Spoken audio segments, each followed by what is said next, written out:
નમસ્કાર દર્શક મિત્રો, ગુજરાત 18 લાઈવમાં આપનું સ્વાગત છે। રાજકોટ જિલ્લાના ઉપલેટા શહેરમાં આશા વર્કર બહેનોએ મામલતદારને વિવિધ પ્રકારની 10 પડતર માંગણીઓ સાથે આવેદનપત્ર આપ્યું। રાજકોટ જિલ્લાના ઉપલેટા શહેરમાં આશા વર્કર બહેનોએ મામલતદારને આવેદનપત્ર આપ્યું।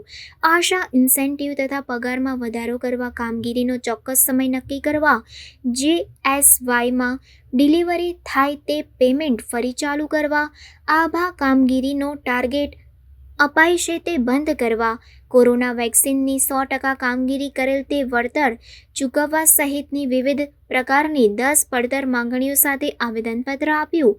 માંગણીઓ તાત્કાલિક ધોરણે પૂરી કરવા અપીલ કરવામાં આવી। જો માંગણીઓ પૂરી કરવામાં નહીં આવે ત્યાં સુધી કામગીરીથી અળગા રહીશું તેવી ચીમકી ઉચ્ચારતા આશા વર્કર બહેનો નામ વિગત અને આ શું માટે આવેદનપત્ર આપવા આવ્યા છે?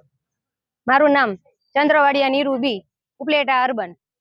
આજે અમે ઉપલેટા તાલુકાના બધા બહેનો મળ્યા છીએ, આશા બહેનો જ ખાલી, બરોબર। અમારી માંગણીઓ એ છે કે અમારે 18,000 ફિક્સ, અને અમે કેટલા કામ એવા કરીએ છીએ કે જેનું અમને કાંઈ વળતર મળતું નથી। જે કોરોના સમયે અમે અમારું ઘરનું પણ વિચાર્યું નથી, અને કોરોનામાં તનતોડ મહેનત કરીને આખો દિવસ કામ કર્યું છે, અને અમારા જીવના જોખમમાં મૂકીને અમે જે કામ કર્યું છે એનું પણ સરકારે અમને કાંઈ પણ વળતર દીધું નથી। અમને કીધું કે હા મળી જશે, ત્યારે કામ કરતા ત્યારે અમને બજેટ ફાળવ્યું હતું આખો દિવસના 200 રૂપિયા, ત્યારે અમને લેટર પેડે આપ્યો હતો, પણ એ કાંઈ અમલમાં આવ્યું નથી। અને બીજું, અમારે એટલી કામગીરી અમારી ઉપર છે કે માતા જ્યારે પ્રેગ્નેન્ટ હોય બેન, ત્યારથી અમારે એની તકેદારી રાખવાની કે બેનને ડિલિવરી થાય, બાળક આવે તો બાળકને પૂરેપૂરું વેક્સિનેશન કરાવવાનું, 5 વર્ષ સુધી એ બાળકનું વેક્સિનેશન પૂરેપૂરું કરાવીએ। બાકી અમારા વિસ્તારમાં જે પણ કાંઈ પણ આરોગ્યને લગતી કોઈ પણ કામ આવે એ માત્ર ને માત્ર આશા વર્કર સિવાય કોઈ કરતું નથી। અને આ બધી કામગીરી કરવા છતાં પણ અમારી સેલેરી સાવ ઓછી, અને જે 2500 નો વધારો અમને આપ્યો છે એ પણ ટાઈમે આવતો નથી। 3-3, 4-4 મહિને આવે તો ઘણા બહેનો એવા પણ છે કે જે મહિના દિવસનો પગારની રાહ જોઈને બેઠા હોય, એના માટે તો એ નોકરી કરતા હોય, તો એ પણ અમને ટાઈમે આવે નહીં તો અમારે શું કરવું?